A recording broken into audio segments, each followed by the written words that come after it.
Educational column. A Moorish college is a very simple affair.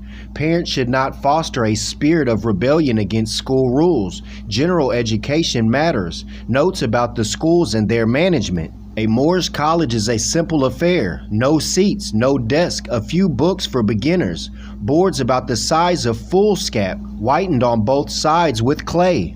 Take the place of books, papers, and slate. On these, the various lessons, from the alphabet to the Koran, are plainly written in large black letters. A switch or two, a sandbox in lieu of blotter, and a book or two complete the paraphernalia. The dominie squats on the ground tailor fashion, as do his pupils before him. They, from 10 to 30 in number, imitate him as he repeats the lessons in a sonorous sing-song voice, accompanying the words by rocking to and fro, which sometimes enable them to keep time. A sharp application of the switch to hair, pate, or shoulder is wonderfully effective in recalling wandering attention, and really lazy boys are speedily expelled. Girls, as a rule, get no schooling at all. On the admission of a pupil, the parents pay some small sum, varying according to their means. And every Wednesday, which is a half holiday, a payment is made from half a cent to 5 cents.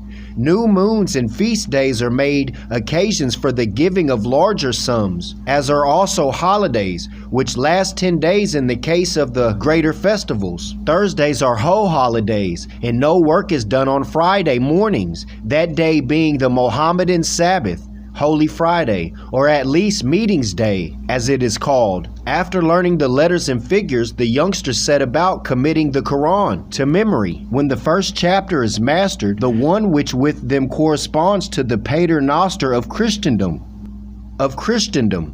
It is customary for them to be paraded around the town on horseback with ear-splitting music, and sometimes charitably disposed persons make small presents to the young students by way of encouragement. After the first chapter, the last is learned, then the last but one, and so on backwards to the second, as with the exception of the first. The longest chapters are at the beginning. Harper's Magazine. This reading was from the Converse County Herald, 1896.